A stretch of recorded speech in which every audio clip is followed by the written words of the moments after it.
Well, joining me down the line from Birmingham in England is the civil rights campaigner, the Reverend Jesse Jackson, and here in the studio is Richard Dowden, who was the South Africa editor at The Economist and is now the director of the Royal African Society. Good evening to you both. First of all, Jesse Jackson, he had been ill for a very long time, but the passing of Nelson Mandela still comes as a shock. It's still traumatizing. His release took us to unbelievable heights of joy, and the release of his spirit takes us to deep depths of pain and sorrow as we think about his being a suffering servant who used the power of his presence and persona to bring down the very violent walls of apartheid.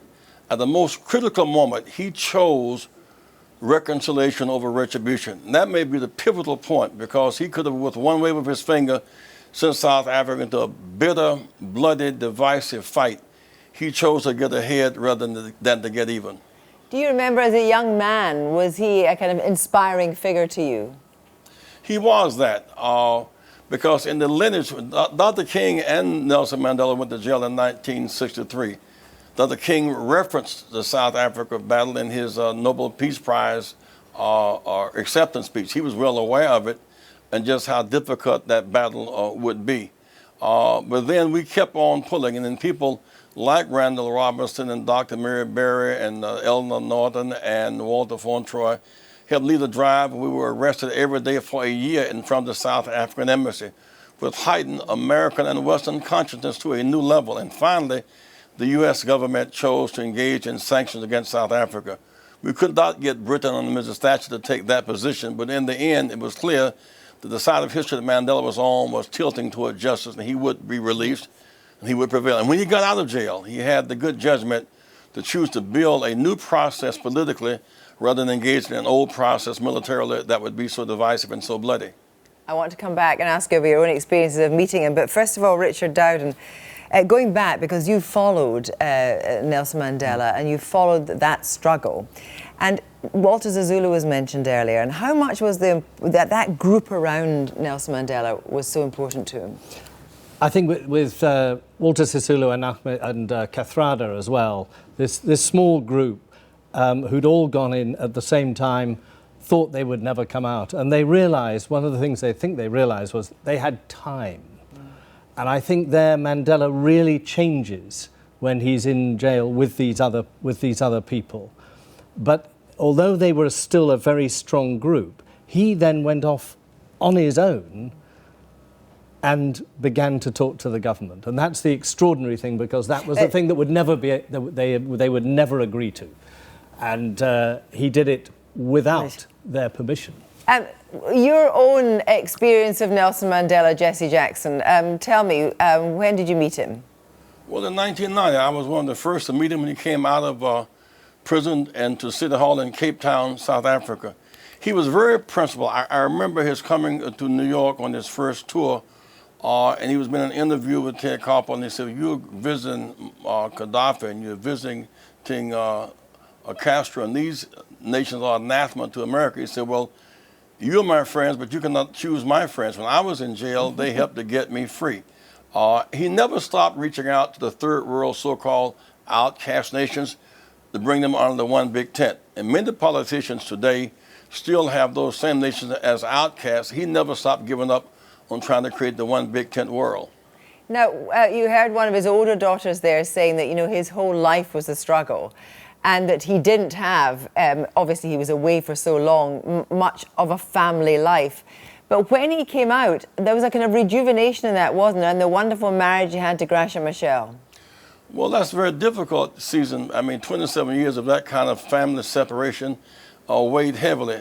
I shall never forget one of my last conversations with him, maybe a couple of years ago, when they arrested him at Lillifeld at the farm. They were planning that week to bomb. They had been bombing installations. They were going to bomb a hospital and a school perhaps the next week. They thought all efforts were futile. And he said he actually was glad that they caught him and jailed him rather than allow him to, in fact, kill those innocent people. He did not want the bloodshed on his hand. He chose, in the end, he looked inside, but rather have suffered 27 years and have killed innocent people. And that's the principled Nelson Mandela. And in the years since he demitted office as president, he was this huge force for reconciliation in South Africa, but also a very firm voice. A firm voice when he didn't like the things that were happening in South Africa.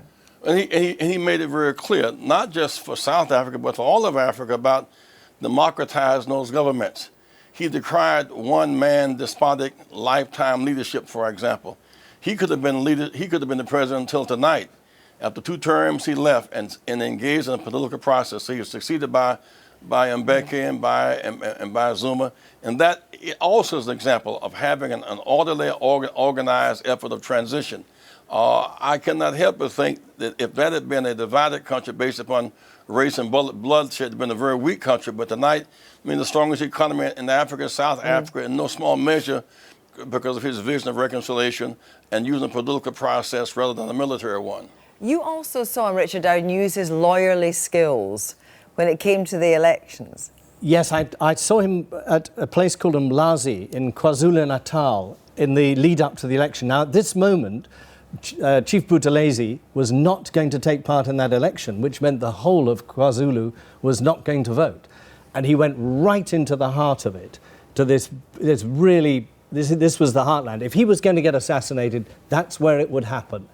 And he made this extraordinary speech saying that the king of the Zulus, which wasn't Buthelezi, he was the uncle, but was his father, because he was a chief. Mm-hmm. But he also was his son because he was advisor to his father.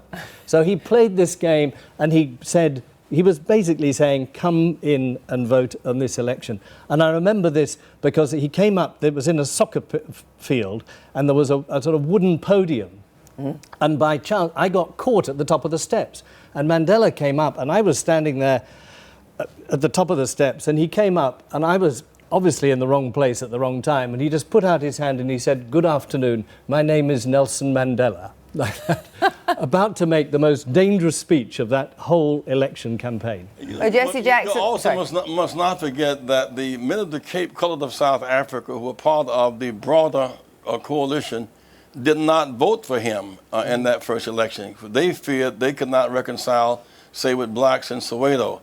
And yet he was able to reconcile those forces to assure them there would be a commitment not to tribalism, but to mutual security and to a wholesome democracy.